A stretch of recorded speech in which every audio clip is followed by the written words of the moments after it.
Okie dokie. So nice to see some of you. I mean, all of you. I mean, um, it's, yes, I know it's morning. Like Boker Tov, Boker Or, Good Shabbos. Um, I'm just going to assume, given that there are 59 screens here, that there are 59 different ways that people are feeling this morning. But I want to just say, you know, Hakol.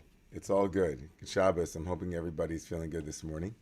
We're going to be. I guess I'm just looking around the space here, and I see some people from different countries, different states, all over the place. It's unbelievable. What a beautiful, beautiful expression of virtual, the virtual possibilities that are open. But also, just I wanted to begin this morning with the way that we ended last night's service was saying that you know in general the prophet Isaiah says that we're not supposed to be thinking on Shabbos about the way that we think during the week, right? V'daber davar. You're supposed to kind of focus on being in the present moment, as Rabbi Kolarasa said last night about arriving and being fully present. It's hard not though to think about next week and next Shabbos when we'll be able to be together. Those of us who are able to be together in the Romemu sanctuary, and also to be able to be together and be elevating together with Tamar's bat mitzvah, Tamar Katz, and so we're excited about that. So that's just something to look forward to. I keep putting that out there so people can know. We're going to start with some with Birchot Torah. I'm wondering if anybody in particular would like to feeling called this morning to lift us with our Birchot Torah. Let's see. Anybody?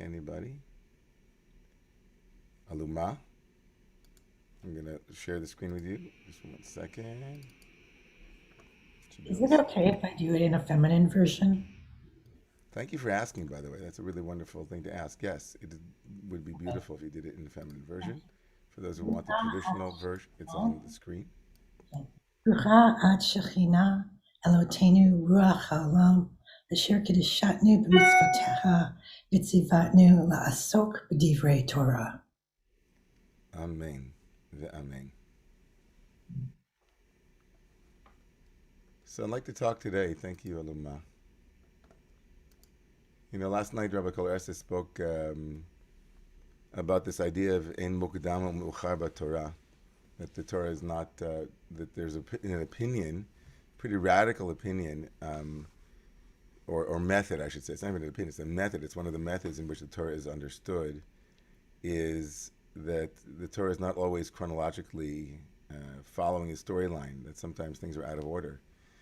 And I thought that we would talk about that today, but then I thought, there's so many other good things to talk about, and Rabbi Kolaresa has really spoke about it last night. And we should have a class at some point about the 13 ways that the Torah is exegetically interpreted, and this is one of those.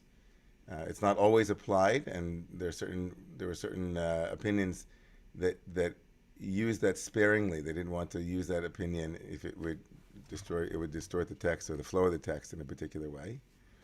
But I wanted to talk today about three garments of the high priest, because of course Parshat Titzaveh has to do with the garments of the high priest, and there are a number of unique things about the parsha. First of all, the parsha begins with the very direct commandment to have a ner tamid, to have a light, a candle in the Beit HaMikdash that was always lit. Right? What's called ner tamid, ner meaning a candle. It was a candle, but it wasn't made of wax. It was made of shemen zayit zach katit la ma'or la'alot ner tamid. It was made of crushed pure virgin olive oil, and my son Orzi last night did a knock knock joke with us. He said knock knock, and I said who is it? He said it's Olive. Olive who? I love you too. He said I love you too. So Margot was like, yeah, exactly, exactly. It was adorable. We had olives for dinner. So the olive oil was used. It was very very much a part of the Beit Hamikdash. And then, of course, what's anomalous about the Torah portion this week is that Moshe Rabbeinu, Moses, who once he appears on the scene, appears in every parsha until this one, and then every parsha after this one is noticeably absent from this Torah portion. Although the V'ata, and as for you there is Moses in the very first word of the parsha, V'ata, and you. But then his actual name doesn't appear. But of course, the simplest reason for that is that Aaron is the centerpiece of, as it were, of these parshiyot. It's Aaron, his older brother, who gets to be in front and center, and Moshe takes a back seat. There are other very beautiful understandings of why Moshe is absent from this week's Torah portion. But it's anomalous for sure. And then, of course, the Torah will go into one of the distinct features of the parshas. Of course, the haute couture, the fashion show of the high priest, and the clothes definitely made this position and this office, his uniform, and the uniform of the priest in general. But here it's about the high priest. It's very unique, and there are three pieces here that I want to talk about with you, and hear what's on your heart as you read these pieces. We're going to start with the ephod, and then make our way into the choshen, and then into the choshen mishpat, and then into the urim v'tumim. And so essentially, if you want to know what we're looking at, and I'm so happy to see that Thomas is here with us too, something that's very near and dear to his heart, the construction of the Mishkan and so on. We're going to be looking at, if you can see this on the screen, can you? Yeah, I'll make it a little bit bigger, though. It'll start to get, it's a little bit bigger. I don't know if that helps people, depending on the size of their screen. But essentially, this is what it meant to wear the clothing of the high priest. Each of these pieces is in some very detailed ways, in a very detailed way, described in the Torah portion this week. There are 8 garments of the high priest, and some of the actual ways of making these garments is actually pretty interesting. That gold has to be spun into thread. It's to be so thin that it's spun into a thread, which is itself remarkable and maybe impossible, but we're not going to talk about that. But really, it's remarkable. And also, some of the features of the clothing too is that only the high priest was allowed to wear a mixture of wool and linen. That, of course, was prohibited for in the Torah for your average Joe Jew, but for the high priest, it was actually a commandment. And so there's a kind of non-dual approach here too for those who are in the arts of non-duality.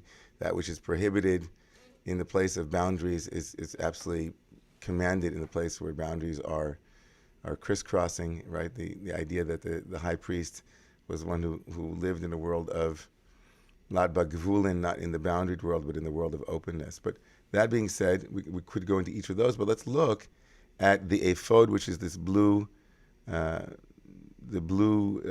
garment, and then the choshen mishpat, which is, of course, I'm sorry, not the blue garment, the garment here that is crisscrossing with all different colors.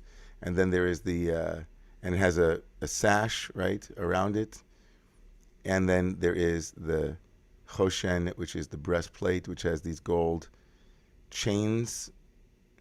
And then these shoulder pads, which is really amazing. And then these 12 stones. Okay, so let's look at that together in the Torah. Make it a little bit smaller here. Let's first look at the ephod. V'yasu et ephod zahav. I think I need to hear some voices, so maybe I'm going to call on some people here. Margot, can you? I'm going to unmute you. Michaeli, I'll go back and forth. I know it's quickly, but I'll unmute Margot. I'll ask you to unmute. There you go. And then maybe you can read here, The English or the Hebrew? And read the English too, Margot. Just go do the whole thing. Do the whole piece, okay? Sure. And Shabbat Shalom. And Shabbat Shalom.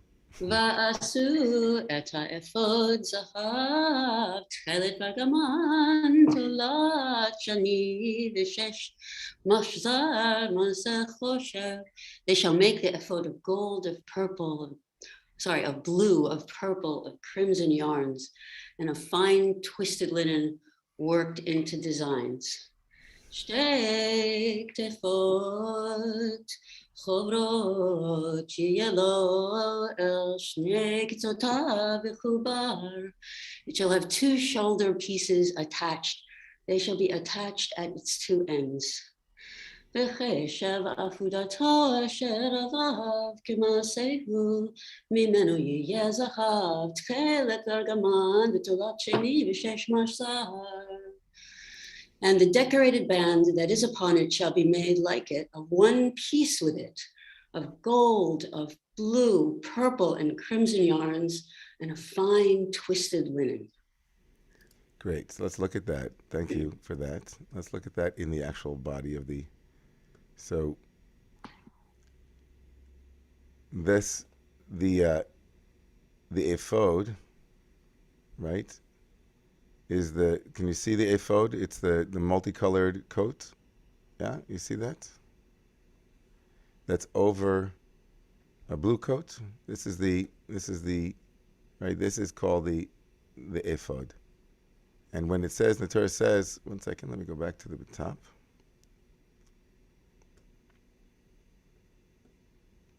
And then the two shoulder pieces are attached, right, at its ends.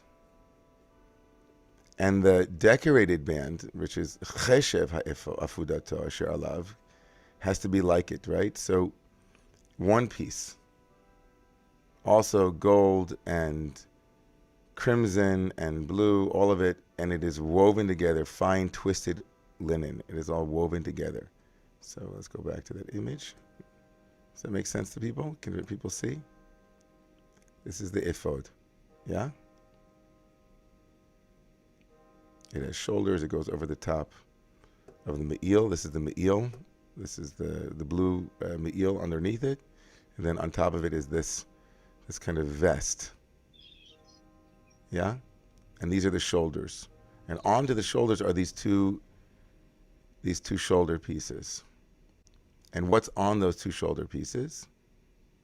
Right? What's on the shoulder pieces? It says there's something on the shoulder pieces.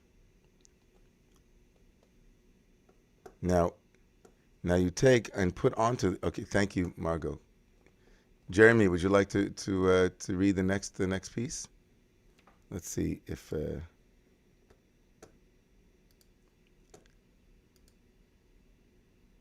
Yes, can you hear me? Yep, we hear you. Now onto those two shoulder pieces, there are going to be something placed onto the two shoulder pieces. We're on the top of the ephod, right here. Yeah, on the top. Everybody got that? Yeah. Okay, go ahead, Jeremy. ולקחת את שתי אבני שוהם ופיתחת עליהם שמות בני ישראל. 6 משמותם על האבן האחת, ואת שמות 6 הנותרים על האבן השנית כתולדותם. Okay, now do the English, Kidu, 9 and 10. Can't read English. Then take 2 lazuli stones and engrave on them the names of the sons of Israel. 6 of their names on the one stone, and the names of the remaining 6 on the other stone in the order of their birth. Okay. Keep going. מעשה חרש אבן פיתוחי חותם, תפתח את שתי האבנים על שמות בני ישראל, מוסבות משבצות זהב תעשה. Okay. תעשה אותם. ושמת את שתי האבנים על כתפות האפוד אבני זיכרון לבני ישראל, ונשא אהרון את שמותם לפני אדוני על שתי כתפיו לזיכרון. Okay. Okay, from verse 11. On the 2 stones. On the 2 stones you shall make seal engravings, the work of a lapidary of the names of the sons of Israel. Having bordered them with frames of gold, attach the 2 stones to the shoulder pieces of the ephod as stones for remembrance of the Israelite people, whose names Aaron shall carry upon his 2 shoulder pieces for remembrance before Adonai. And then these last 2 psukim. ועשית משבצות זהב ושתי שרשרות זהב טהור, מגבלות תעשה אותם, מעשה אבות, ונתנה את שרשרת האבותות על המשבצות. Then make frames of gold and 2 chains of pure gold. Braid these like corded work and fasten the corded chains to the frames. Todah, Jeremy. So take a look, everybody. So these are the two. You see these two lazuli stones, as it were, where the cursor is, on the shoulders, and onto this shoulder pads, as it were, are engraved with great, precision. Maseh Choshev is precision, precise artistry work. One is to put the names of the 6 tribes on the one shoulder and the names of the remaining, which is an interesting word too. Why remaining? Torah is but the remaining 6 tribes on the other shoulder, and then attach them with a braided cord, which will now come down to hang and connect with what is called the breastplate, right, with the choshen. Now, I didn't actually. These are not the choshen. That was a mistake. I mean, this is going to be the choshen, right? But these two are pieces on the shoulders, and Aaron and they're lezikaron. The Torah tells us as a remembrance for the children of Israel, and they're carried al shtei ktefav lezikaron. They're carried on his shoulders as a remembrance. And then the Torah tells us in verse 13 and 14. There are sharshirot, like a chain, right, that we just said, made of pure gold. And then it's very interesting oral, these two words together that sound remarkably like another word, ma'aseh avot. We usually say ma'aseh avot, the work of the avot with an aleph means of the ancestors. Av is a father, or the patriarchs. And here it's ma'aseh avot, but it's with an ayin. It's the work of braided cords, right, of thick cords that are fastened to the frames. And then we'll have the frame in a minute. Choshen Mishpat, I made a mistake. This is not the Choshen, this is the Ktefot. These are the 2 lazuli stones. So we'll stop here for a second. And if there are any questions, you can look and see if there are hands. Any thoughts? I think what's most remarkable here, at least for me, is we'll get to the Choshen Mishpat in a moment and the Urim V'Tumim, but just this alone is a remarkable thing. The high priest has to carry the 12 names and the 12 tribes on his shoulders, right? What a what a powerful image of what leadership is. Is that when you go in, would that there were garments like this for every elected official who had a garment that was woven with the names of every single part of their constituency woven into a garment, and they were given that when they became an elected official. They had to wear that, not a they wouldn't wear an Armani, or they wouldn't wear a dress. It wouldn't matter what it was that you were wearing. You would wear the people that you were representing everywhere you went, and it was also heavy. I mean, to wear 2 stones like that on your shoulders. And it's lezikaron. And so the question, of course, lezikaron here is for remembrance. Is it for remembrance? Who is it for remembrance? Is it a remembrance for God, that God will remember the 12 tribes, as it were? Or is it a remembrance for the high priest, that the high priest won't forget that that's the burden they carry, and that's the job that they've been invested with, and that's an investment, right? That one is, one can think about how this would look in a board of directors at a synagogue or a non-for-profit, right? Or as a rabbi of a community, that we carry.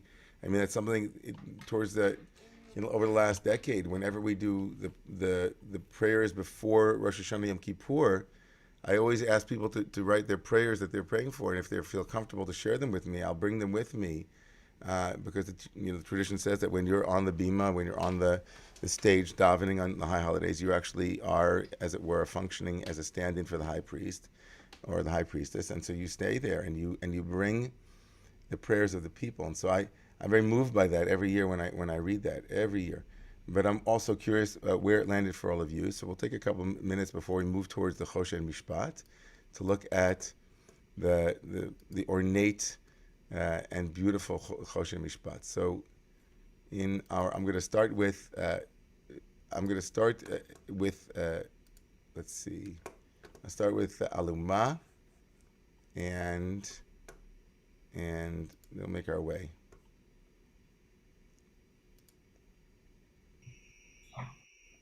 I'm curious, like I always am.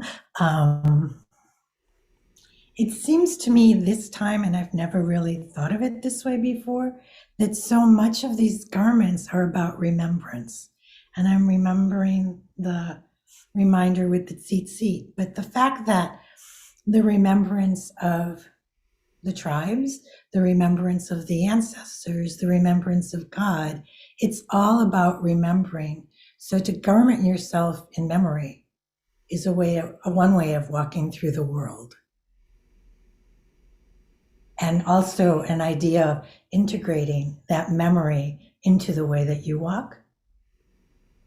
Because the Hoshen itself, the actual Hoshen, is interwoven. So it's integrative, and then you have the names for memory. And then you have the next part, which I know you're not at yet, but also is for the tribes. So memory and ancestral form seems to be kind of woven through all of this.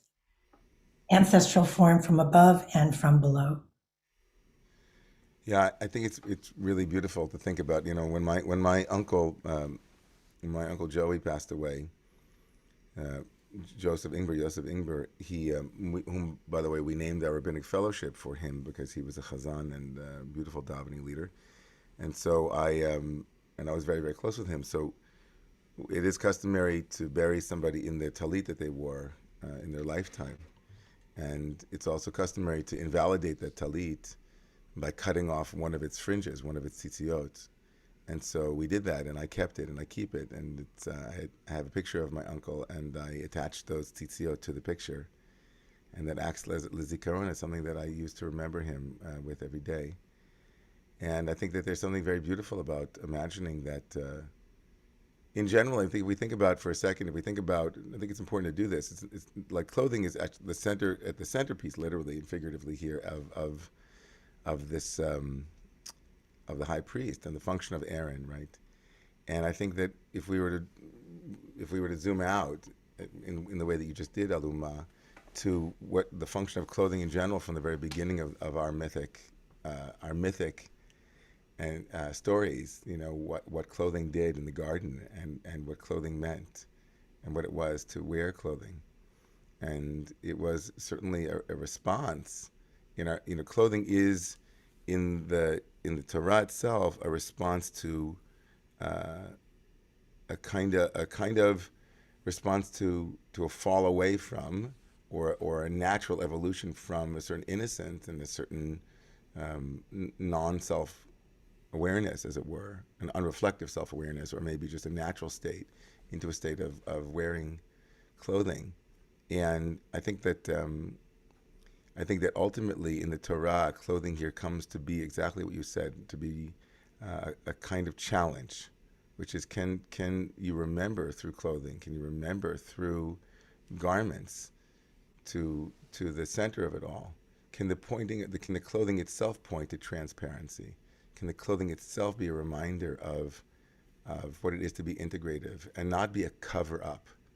Right? There's something about the way that the Torah is using the clothing of the high priest as a pointing towards, the way that tzitzit are exactly pointing towards integration, towards heaven and earth together, the heart and the inside and the outside coming together as one in some way. It also recognizes that we take off clothing too, and so it's kind of a way of understanding investiture and roles that we play. And I think that it's very beautiful. And I think that there is cosmic significance in this clothing, obviously. All of these colors and the gold. I think at its core, the use of gold in the Mishkan, at least for the rabbis, signals that the very thing which is used for idolatry can be used for the holy. The very thing that is used for, right? And it's the same thing with power. Power, people who say they prefer to be powerless. It's like, really? Okay. But the answer to abuse of power is the elevation of power, the power for the people, the power to make good, the power to build, and the high priest comes to represent that. And that's why, as long as he's grounded in what you said, integrative clothing that reminds them of their role and what they're there to do, then they become invested, right? And it's also a reminder to the high priest that that which gives him power are those ones he represents. it's like it's like he's only if he can't go in by himself. He can only go in when he goes in with his brothers and sisters and his family. There's no way else. It's like he's like, listen, I'm just going to go in, you know, by myself. I'm going out on my own. I'm starting my own brand. I'm the high priest, brand, and they'll get like corporate sponsors. It's like no, it's your brothers and sisters. I saw a piece this week, and I feel I have to just share it. Is that Elie Wiesel's son wrote a piece this week about the Olympics, and that was very indicting, and I felt very, very moved by it and very chastised, as it were, by his reminder that the government of China, of course, is engaged in a genocide as we speak, and at the same time they're kind of covering over with the high priest clothing in Beijing, but we should be seeing the 12 stones of the Uyghurs and the others who are there, who are suffering, as it were, on the shoulders of all of the downhill skiers and all of the other Mishigasim that come from the Olympics. So I'm a big fan of sports, but it's like it's like you can forget our role as high priests in the world, which is to carry our brothers and sisters on our shoulders wherever we go. That's a lot. So I see that since we started talking, there are a lot of.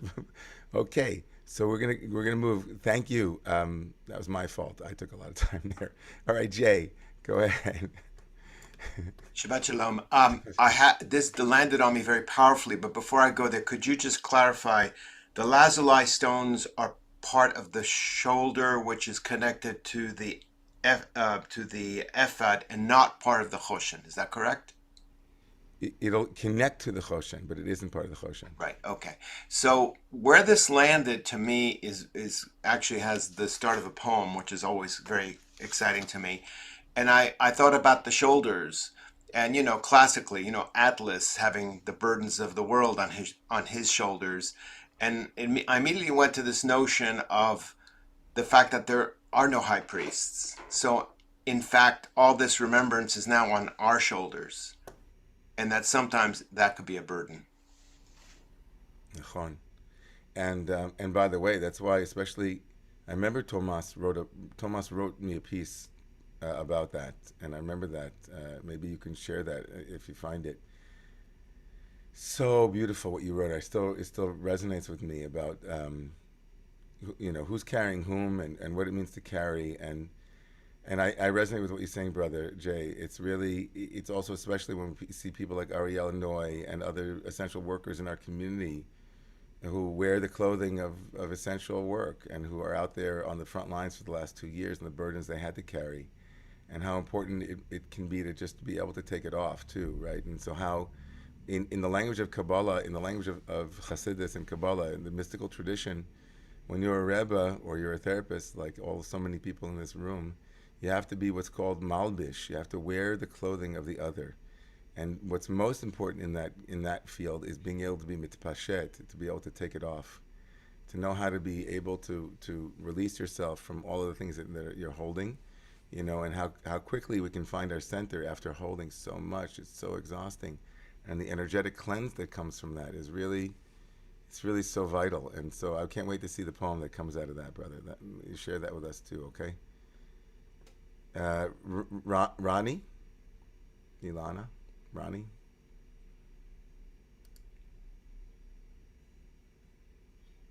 Sorry. Shabbat Shalom. I'm going to a slightly different place, which is, I was struck, and I thank you so much for bringing that illustration, because I've read the passage year in and year out, and I could never quite visualize it.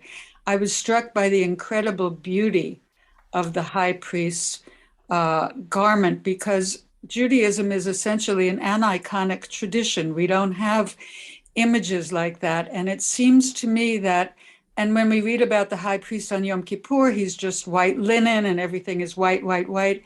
And the colorfulness of this, as well as all of the instructions for how colorful the Mishkan can be, makes me realize that at least in the abstract, empty desert, the Bnei Yisrael had something beautiful to contemplate visually, that there was an aesthetic appeal, which of course ritual has an aesthetic appeal, which can be very moving and can go straight to the heart, bypassing the cognitive. So I was struck by that, and I thank you for bringing that image, because it was a revelation to me how and how precise the instructions are for how it should be done.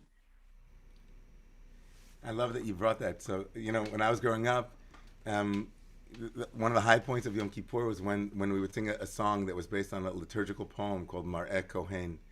That when the high priest would leave the Holy of Holies, there was a, ba ba bum ba ba bum ba ba ba ba ba bum Mar'eh Kohen. Mar'eh means the visage or the vision of the Kohen. And then it was like this, it's a beautiful piece too. It's just it goes up, it goes, da na na na na na na. And my father would always do it like that, the way I just did that. He'd go up with his finger. It's like the Kohen was supposed to inspire in the way that beauty and awe and majesty and selflessness and like being, Tiknan Han last night, we were talking about the presence. We more often than not, I think, have these, many of us have had exposure to really saintly individuals whose presence and whose vision inspired us and opened our hearts. And I think that was part of the role of the Kohen Hagadol. He was great, and he was Gadol Me'echav. His greatness came from from all of those around him. And then he had this aesthetic appeal. You're right, in the Anakainic tradition, the Mishkan stands, and we're going to get to a source now that talks about what is supposed to be inspired by visual representation, and as long as it's not taken right as the thing itself instead of what the thing points to, which is also idolatrous. I want to also say that sometimes the beauty of a thing doesn't have to be a stand-in for something too. I mean, it's just the beauty of a thing, but there's also a shadow to that where it becomes, we invest the thing's beauty with ultimate status instead of something, where it's rooted in something much, much, much more transcendent, and then it inspires us. So thank you for bringing that too. Yeah. Ilana, I'm having a hard time not building on what everybody's saying, but it's taking a lot of time. Ilana, go ahead. Thank you, Ronnie. So my comment, I think, follows with Ronnie's beautiful comments about beauty. And I'm really sitting with the difference between Aharon and Moshe as a kind of spiritual continuum of possibilities for us. That in a way, this brings up for me the question of what do we need for our devotion, and the ways in which we need beauty, and we need gold, and we need the way that that Aharon is beautified in order to face God. And it's really maybe also that his devotional practice of being garbed in beauty seems so much about creating community and giving beauty. And then there's the contrast with Moshe, who climbs the mountain almost naked and faces God with his face, and that they're kind of continuums with how do we meet the divine. We meet the divine through community, through beauty, through being garbed in beauty and creating beauty. And we also meet the divine in our nakedness, in our willingness to let it go and climb the mountain and be face to face and everything in between. Yeah, these two poles are really, thank you for that.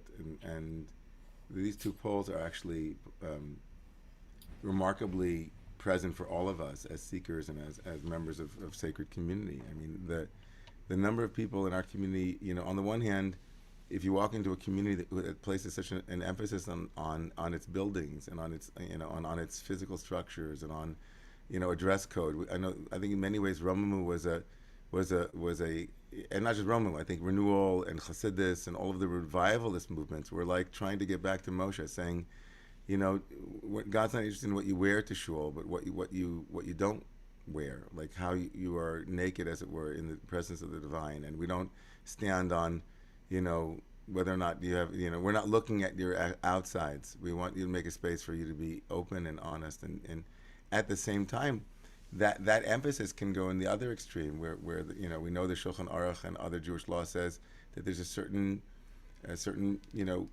no one would think, no one would ever think of going into, a big meeting with with someone going to the White House, like, showing up in shorts.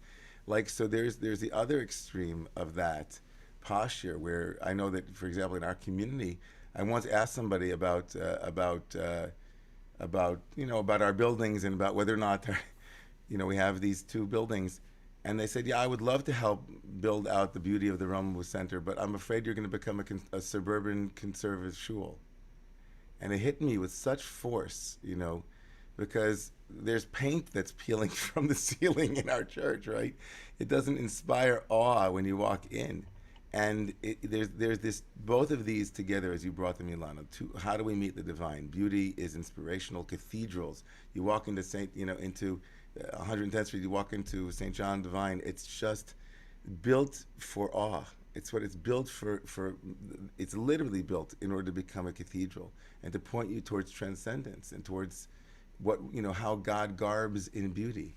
And then you have the other place you said, which is the still small voice, which is how Moshe climbs the mountain inwardly, and we say, I don't have to wear anything. I'm in front of you always, And I think that that's true. And that's also, by the way, that polarity is in liturgy and in silence. I think Aaron is liturgy. Aaron is the one who speaks in language and who, beautiful poetry. And then there's the Moshe moment, or, whatever it is that says, L'chadu miyati hilat. You, God, silence his praise. I don't have to say anything, right? You're closer to me than my own jugular. So thank you for both that, and I could see we're not. So, okay. Mariam, thank you, Lana, and then Paul and Lana. Then I have to go back to the text. Go ahead, Margot. Sorry, I couldn't unmute for a moment. That just blew my mind. So a quick response to that, and then what I was going to say. So Rabbi Mira said just the other day that the Ahava Rabbah prayer is, and I don't remember the teacher she quoted, is a representative of all the things in the Mishkan, and you're just talking about Ahava v'yirah, and the Ahava Rabbah says Yached v'yached levavenu, the Ahava u'yirah. So the Ahava is the humility, the Anava of Moshe. Maybe that's why he's not here, and the Yirah maybe is Aharon. And none of that is why I raised my hand, but it just blew my mind.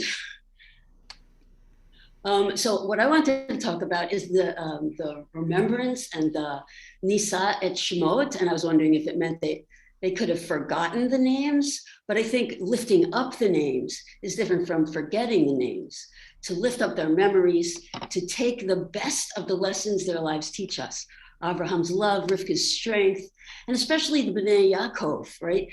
All the blemishes that they overcame, to lift the best of their Shmotam, the essence of their memories, to inspire us and guide us forward, because that could be, a sidetrack instead. I love it, and that points back to this Maaseh Avot, which is, it's a weird, oral, it's a homonym. It's really Avot with an ayin, means like the chords, but like it's just so reminiscent of all of the Avot and all the Imahot and all of that which came before, that their values. And I want to say that generally I would say that Moshe is Yirah and Aaron is Ahava. It's love that has us loving form, and it's Yirah as it's understood as transcendence. Moshe doesn't eat, he doesn't drink, and Vayiru Migeshet they love. It says in the Torah that they came to approach Moshe, but they were afraid. It's transcendence that actually makes the form disappear, right? Transcendence is what we say, get closer to God. We say, I can't speak. There's no way I can garb you in language, and that's also why Moshe is not here, is because when he's formless in his yirah, and that's why he's not present. And this is all about garbing, and garbing is, as they say in Advaita and Vedanta, it's like on the way up it's transcendence, on the way down it's all love, right? It's on the way up, it's like, what can we say about you? Negative, it's via negativa. On the way down it's via positiva. We know God as wisdom on the way up, and we know God as love on the way down, right? Is it particular? Yes. exactly. Okay, Paul, and then we go back to the Umbertumim, and then a public service announcement. Go ahead, Paul. I have two thoughts. One, as I see this this picture that you presented, which is the first time I'd ever seen it, and thank you very much, because for me it was very confusing to try to figure out exactly what it looked like. But the image or the analogy that I became struck with is the opening ceremony to the Olympics, where all of these nations march into the stadium with all these different uniforms, with all this different variety of signifiers, but they're all saying the same thing, which is, look at me. We are important. And we're important in different ways, and that's what the uniforms are doing, is individualizing that importance, but the concept remains. Look at me, I'm important. And I personally have never liked the opening ceremony. It seems the antithesis of what the Olympics are all about. And that brings me to my second point, which is the Romans blew this all up. They got rid of all that we're reading about. And I've long been of the opinion, perhaps as heretical as this might sound, that the Romans did the Jews a great favor of destroying this intermediary between the people and God, and that the Jews had to create a different way of organizing themselves.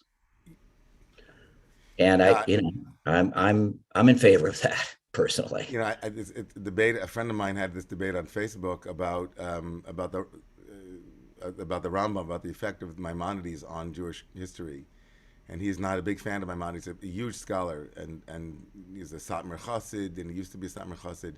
He was very, ultra orthodox, and he was very much saying that in many ways, removing these more grotesque or more gross expressions of human longing for form, which the Rambam essentially tried to do, Maimonides tried to do back in the 12th century, he said that was really anathema to the biblical sense that we saw God in very gross form, like we saw God in nature and so on, and he was lamenting it in a way. He understood it as a corrective, but he also lamented it, and loved when the Zohar came back and put God into all kinds of things. That was like, that's the way the Bible tried to have us relating to God. I see a million hands here. There's a lot of things to talk about, but I really wanted to just, I wanted to connect a little bit with the Choshen, and also I will come back to what Paul was saying in his first point, I hope. Paul, thank you for that. Those were both insightful and much appreciated. I just wanted to look for a second at the Choshen itself, and then maybe reopen. Just take 5 minutes, if you can see here. I'll read these just for this moment. Source number 4 on the bottom is Exodus 15. This is the continuation of the previous section. Now we move into the breastplate. V'asitam choshen mishpat. Choshen, I'm not really sure what the word choshen means. A breastplate. Mishpat is judgment, right? It's a judgment plate. Ma'aseh choshev, it has to be worked with design. K'ma'aseh ephod ta'asenu, it has to be made in the style of the ephod, meaning zahav utchele v'argaman b'tolat shani v'sheish machzar ta'aseh oto. It has to be made of gold and pure blue, crimson yarns and so on. Rabua, it has to be square, doubled, right? It goes through. And miletabo miluat even. Arba'at turim aven. 4 columns. Arba'at turim. 4 columns. Even, tur odem bidda uvareket atur echad. It's going to go through each of the stones, right? Tur shlishi, like the second one is nofech sapir v'yahalom. That is, right, that turquoise, sapphire, and amethyst. The third one will be jacinth, agate, and crystal. All of these very hard words to pronounce in Hebrew. Tarshish, shoham, yashpe, mishubatzim zahav milotam are surrounded in gold. And they have to be va'avanim tiyenna al shmot ben Israel, shtem Israel al shmotam. Each stone has to be with the names of the children of Israel. 12 names. Pituchei chotam, right? Engraved with seals, right? This is a great phrase. Pituchei chotam, right? Sealed. There's a seal on them. Ish al shmot tiyenna l'shneim asar shavet. this becomes a very magical name in the book of Yitzirah and so on. And now, I'll just go through. I'm not going to read the whole Hebrew. Let me just show you what it looks like. But I'll show you in a second. But let me end it with this. That Aaron will take the children of Israel. Now before they were on the shoulders. That stays there. But then they'll be al libo, on his heart. Bivo'o ala kodesh, to come into, carrying them on his shoulders and carrying them on his heart. When he goes into the holy lizikaron lefnei Adonai tamid, for a remembrance before God at all times. And then onto the choshen mishpat, place the urim betumim.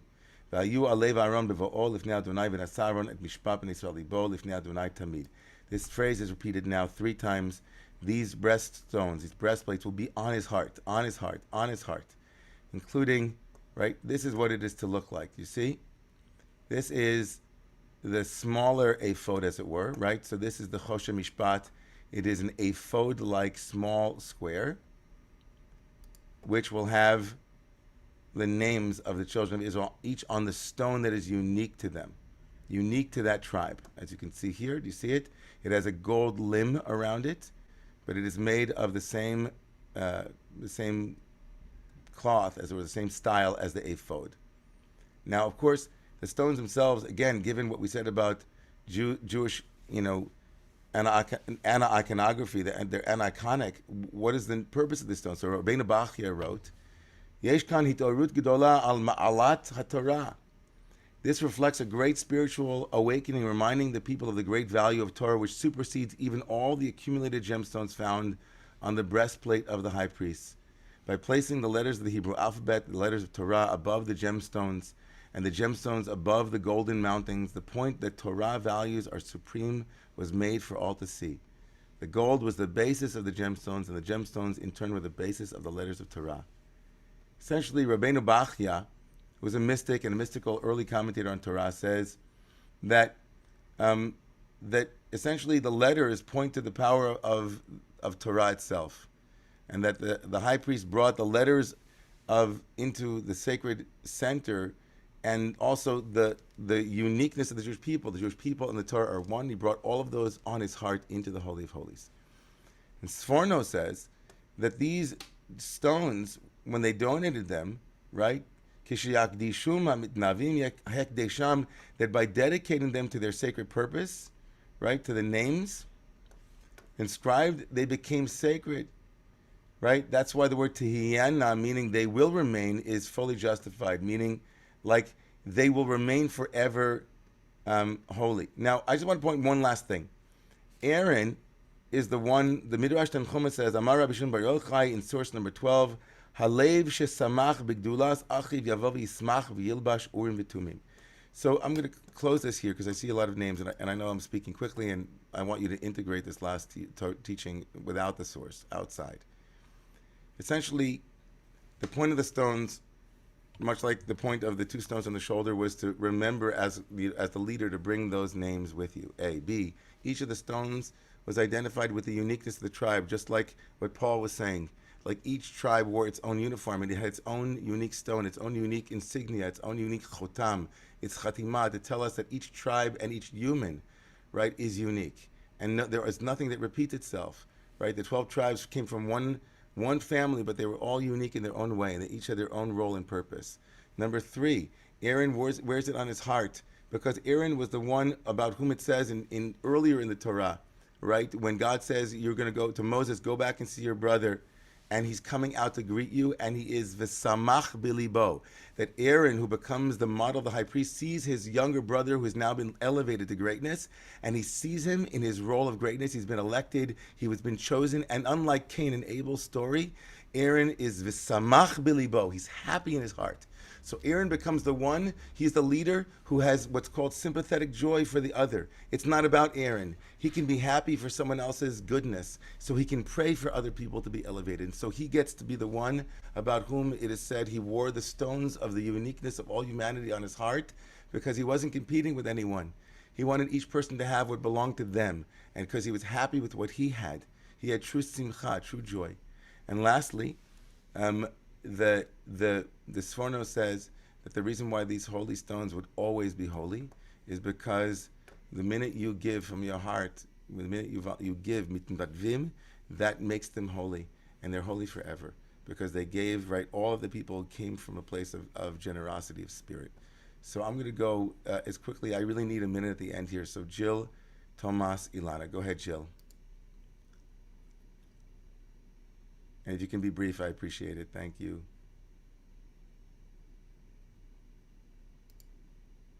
I'm unmuting you, so I don't know. There you go. Okay, great. Okay, I'll say quickly. But, I just wanted to say that I made the connection between Aaron and Moses because Aaron was Moses' mouthpiece, so Moses kind of went naked, and it wasn't like with all the adornments, but the words are kind of the adornments that Aaron carries for Moses. Yes, very much. The Aaron is the mouthpiece, and so he becomes an advocate. He's the great advocate, the one who knows how to translate abstraction into reality and into concrete motion. He's the lover of the people. He brings peace between the people. He's the one that stood in the breach over and over again. He's proven himself to be a man of the people, and he's a person who knows how to speak, on behalf of the people. Moshe too, by the way. Right? Another reason why we're told that Moshe doesn't appear in this week's Torah portion is according to the opinion that that this parsha comes after the golden calf, the sin of the golden calf. According to that opinion, Moshe, in fighting on behalf of the Jewish people, tells God, if you don't forgive them, then you can erase me from this book. And according to the rabbis, if a righteous person says something, even if it doesn't come to pass, it still has an expression in the world. And so they say, oh, that's why he's been removed from this parsha, because he said, remove me from the Torah. So God said, you shouldn't have said that, because now I have to. So, so Moshe was willing to be erased, as it were, from the Torah. But it's beautiful. Moshe and Aaron, too, are they're the tikkun of Cain and Abel. And Miriam, too. These three siblings, there's a moment with Miriam and Aaron talking about whatever. But still, they're tikkun. Tomas, go ahead, my friend, my twin. Urim v'tumim, by the way. The word tumim is connected to the word tam. And Tomas. Oh, that's Yes. very interesting. Well, not coincidentally, I was thinking about brotherhood and twinship and doubling. Just to very briefly point out that the proportions of the breastplate, a square and doubled, as it says in the text, is exactly the proportions of the Mishkan itself. So you have these two perfect, self-sufficient platonic shapes, two squares, and yet they are attached to each other and made mutually dependent, like twins, like brothers, like Moses, like Aaron. And if you think of the folding of the breastplate, a square and doubled and folded back on itself, the outer square, the decorated, visible one, you might associate with Aaron. The inner square, undecorated, facing back towards the heart, you might associate with Moses, and then maybe the fold itself is Miriam, to bring her into the story. The line that gives it structure, the boundary that's always crossed, right? Because a fold isn't a cut. Maybe that's Miriam. So just the geometry and the kinship there, and the idea of the outer adorned and the inner that is naked facing the heart.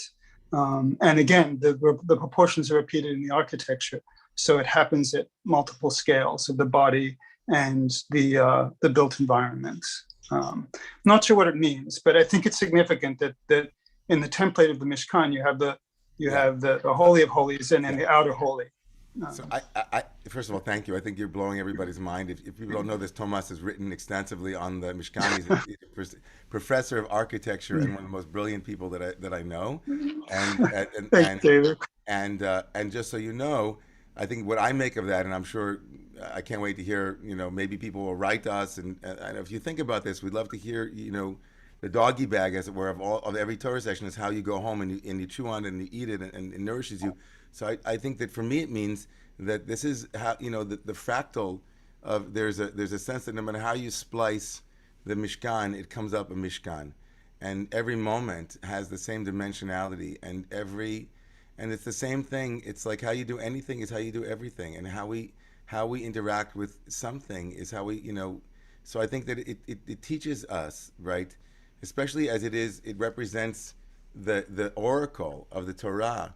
Like, if you want to know, the best way to know what the future will be is look at the patterns of the past and how things have gone, and then you can make a decision. Because how you've been doing everything is how you do anything.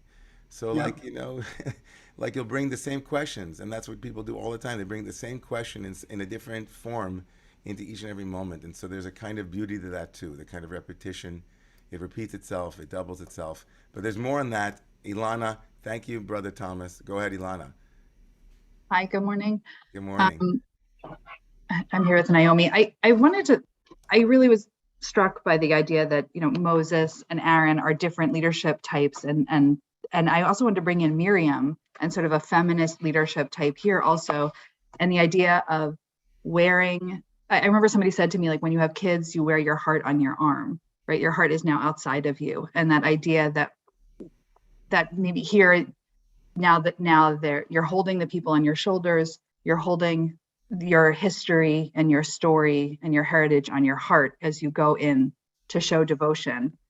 And then I like also with Miriam, like Miriam's leadership is singing and inspiring and also of the people. Yeah. And so I just like what I love that. I want to segue into something, and then I have to go, but obviously the room will still be open. I don't know if people who know of the organization Truah, which is an organization for rabbis for human rights, and they sent out an email yesterday where they highlighted Miriam, meaning our Miriam, Rabbi Mir Rivera, was highlighted as one of the chaverim, one of the leaders in their organization, and for her advocacy and for her remarkable tenacity and inspiration and dedication and profound, I think, divine calling to be out on the streets and in the minyanim and to do the work that she does. And so that's a kind of segue of leadership that she carries, as I think all of the clergy here at Romemu and beyond carry the names of this community on our shoulders and our breastplate. And so this is my 1 minute public service announcement before I leave the room. Romemu, unfortunately, was dependent upon a number of donors to come through as they had pledged and some time ago. And we're facing the next 4 months extreme, shockingly, out of nowhere, pressure on us vis-a-vis our budget. It will reflect itself in some budgetary cuts that we were completely not expecting to have to make. There's the possibility that we might have to actually not be able to rent the church, which has been something we've been holding on to for a number of years now, throughout the pandemic, some number of positions in programs and projects. And so I generally don't make these kinds of conversations on Shabbos. I don't think it's the appropriate time to say this. And I certainly don't want to be alarmist in any way towards the community. God forbid. Thank God we're looking forward to a really robust rolling out of the way that we might make, as Ronnie said, and as Ilana said, the beauty of the outside and the beauty of the inside of Romemu actually reflect each other, because I think Romemu is so beautiful on the inside, but its outside could use a lot of work to be getting up to speed. But we are looking at some austerity measures that are a reflection of these unfortunate and disappointing developments vis-a-vis a couple of pledges that we received from people who had been quite steady with us for a number of years for all kinds of reasons that I won't go into right now. And so I just wanted to put that out into the space. I think I would be remiss if I didn't bring this to the community, and especially given that we had decided not to say this to the community because we thought, whatever, we'll just talk to the board. The board represents the community, and I feel that this isn't that kind of community. This isn't the kind of community where we just go to some people and say, hey, it's going to be tough. And I also know that I prefer to talk to people privately about supporting this community and getting on a phone call. But we're talking about immediate, like things happening within the next couple of weeks. And so I just wanted to place that here. It's Shabbos, so I don't ask for anything on Shabbos. I'm just letting you know. And I trust that, as the Sforno said, that the people who give in this community feel, I went down to Florida this week to talk to somebody about what Romemu's been doing. And he said to me, I asked him what are his areas, his passions, what he loves to support and why. And he said, I give quite a bit of money to environmental causes. And I said, well, tell me about that. He said, well, obviously all of us know how precious the environment is, But for me, he said, I'm standing in a river and I'm fishing, and I feel God's presence. And then as I stand in that river, he said, I think to myself, I'm obligated by this beauty. I'm obligated. I want to make sure and preserve that, that this isn't just here for me, but for everyone else who's going to come into this lake and everyone else around me. And it touched me so much I started to cry. And I feel that way about Romemu, and I know that so many of you in this room, I'm not selling anything to you. You love this community. This is your place. This is what holds you and has held you. And I just felt that if we didn't let you know about it, that you wouldn't, I'd be robbing you of an opportunity and a privilege to help. And so take it from wherever it lands for you. The number is a high number. And so I don't have any expectation other than it'll be what God wants it to be for us as we partner with the divine to make it, to make whatever happens happen. And we're beautiful, a beautiful community, and so are all of you. And I thank you for being here this morning to hear precious words of Torah from our text and from one another, really. And I thank you, Aluma, for starting us off with the presence of the Shekhinah. And to that, I leave all of you with my heart, and I'll carry you with me on my shoulders. And as we make our way towards davening today, have a beautiful Shabbos. Good Shabbos, everybody.